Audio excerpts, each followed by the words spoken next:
graduated from Stanford with a PhD degree, with a master and also a bachelor in IT, master in IT, and a PhD in economics of education. So then I went to SUNY Albany to teach, and then I went to University of Chicago. I taught there for a couple of years before I went back to Stanford. Then I was at Stanford for about a year before I was approached by Apple.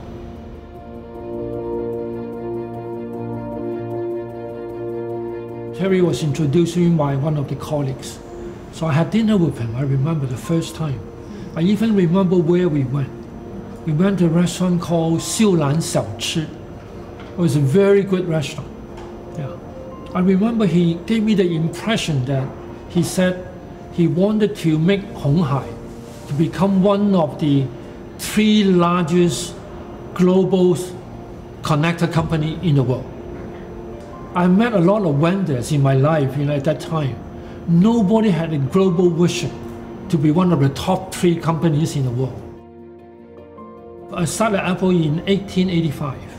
4 years in Hong Kong, 4 years in Taiwan, and then 4 years in Singapore. And so in Singapore, I was the regional marketing director, R&D. In Hong Kong, I was the regional marketing director. In Taiwan, I was the first general manager for Apple Taiwan. So when I left in 1997, I formed up my own company. In early 2000 or so, I was pretty much semi-retired because when I sold my company, I made some money. In 2010, I joined his executive management team for the crisis management on 2010, especially with a spate of tragic incidents in 2010. So I became his international spokesperson. So since then, I've been working with him as a special assistant to him on many other projects in addition to my own core business.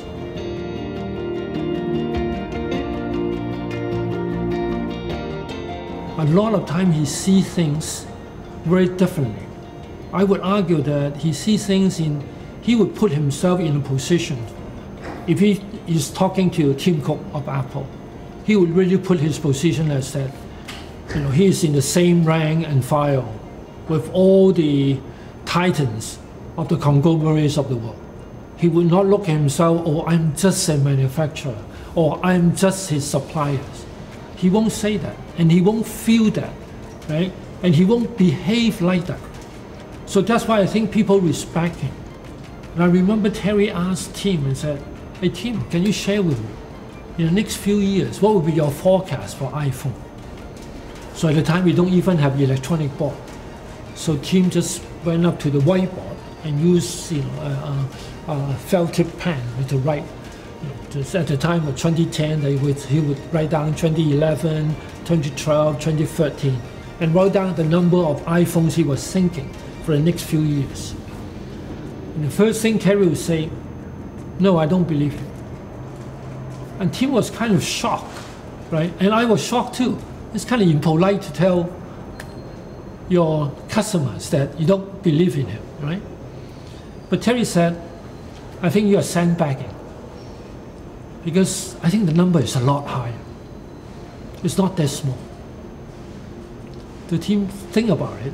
I think he thought about it and said, yeah, maybe you are right, maybe a little bit larger than that. So Terry went up, he basically rewrite all the numbers. And then he shared with Tim, there's no way in Shenzhen, no matter how we expand, there's not enough people here, not enough land here. We cannot accommodate this kind of growth. And if you agree with me, I would expand to another 2 cities. One for the pad, the other is for phone.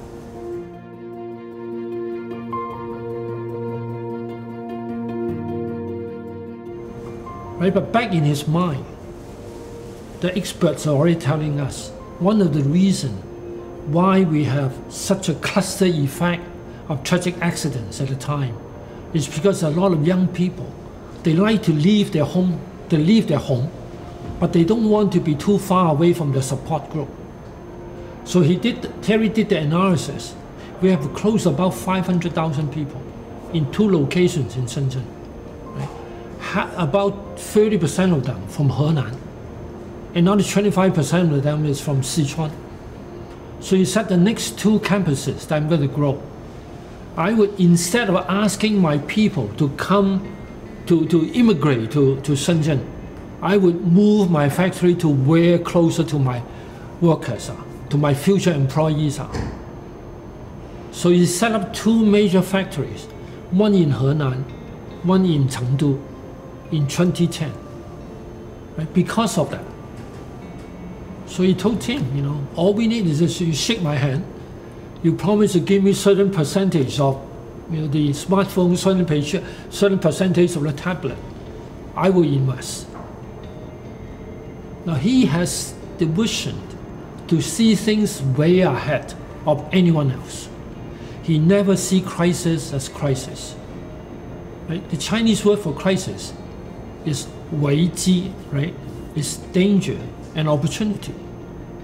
So he has the ability to not only resolve the danger, but to take advantage of how it turns into opportunities, right? To build up what is to come. So he has done that from time to time.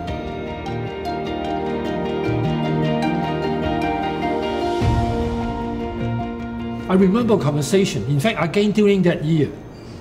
The minimum wage at Shenzhen at the time is 900 renminbi. Right? Of course, it's assuming that you work only 40 hours a week and no overtime. So it was 900 RMB per month.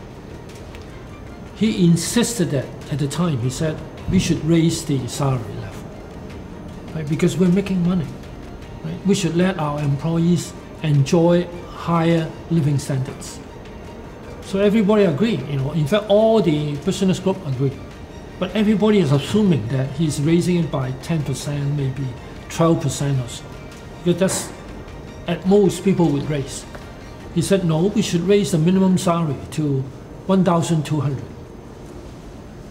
by 33%. Everybody argued.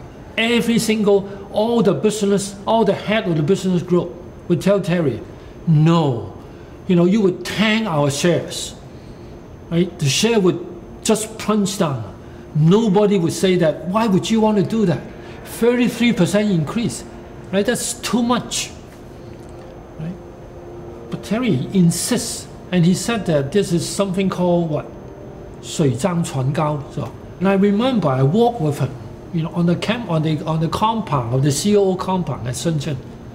We walked around about 10 times and trying to convince him not to do so. You don't need to do so dramatically, right?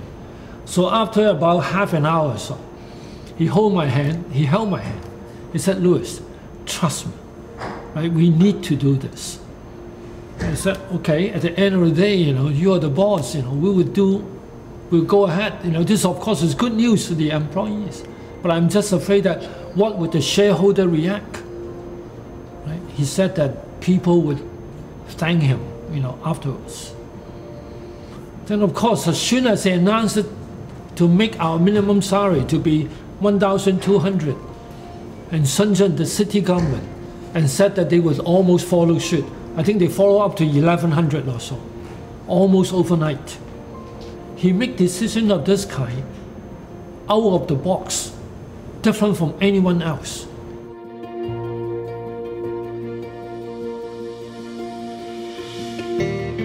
And when I see it differently, I would tell Terry, you know, I said, Terry, this is not the right thing to do.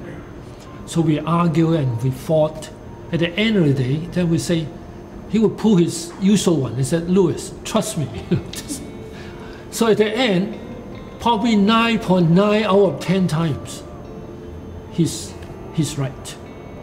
I think his intuition is just incredible. Maybe because of his vision, because of his experience, because that he has the network. He can always call up people. He can call up team, he can call up Jeff Basso, he can call up anybody he knows and ask for their opinions, and very humbly.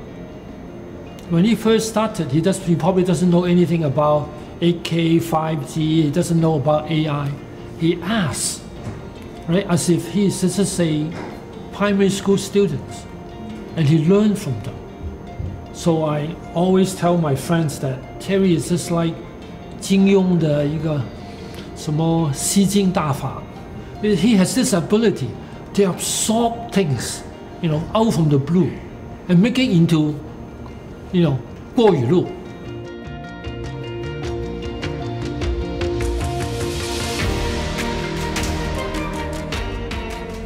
I think President Trump always look at Terry as a potential investor and also as a very strategic element in his whole drive to revitalize or to rebuild American manufacturing.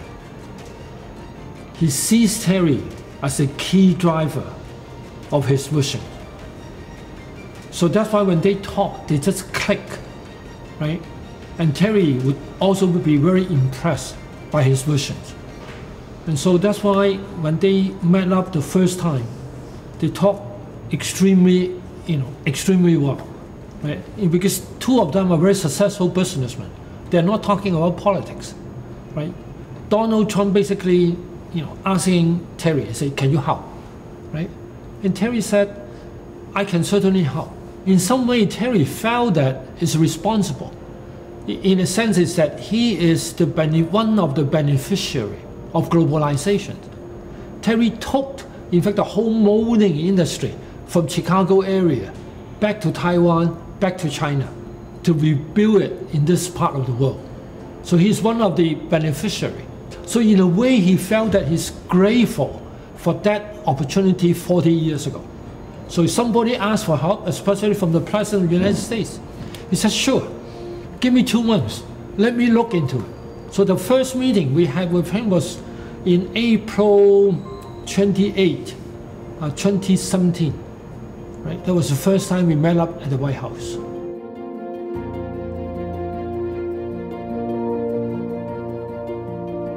Well, I happen still to be the spokesperson for Foxconn for the international media.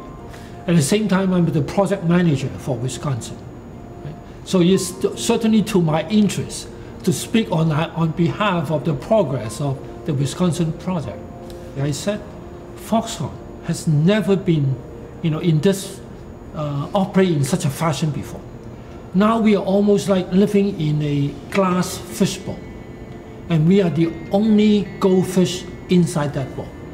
2 years ago, there was no U.S. trade conflicts, and nobody would expect the U.S. trade conflict today would turn into a U.S. trade war.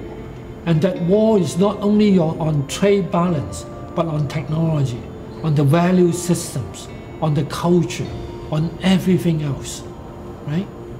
So I don't think we have foreseen that. Nobody has foreseen that. Yeah. So we are reacting to the situation as best we can.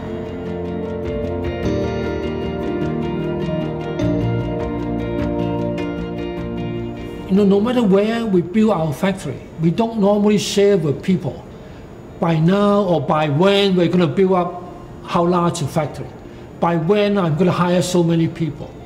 No, because it's all commercial secret, right? And because we have to have that liberty to change from time to time, given the economic condition of that country changes, or because of the job demand changes.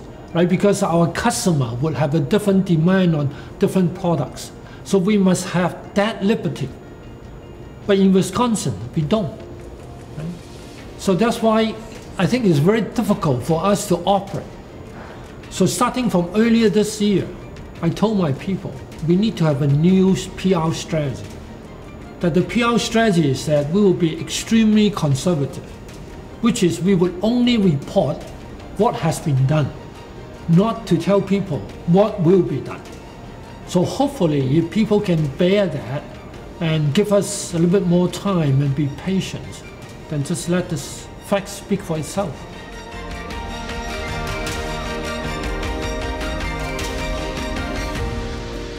He's rich enough to buy anything he wants, so I don't think he's doing things for money anymore.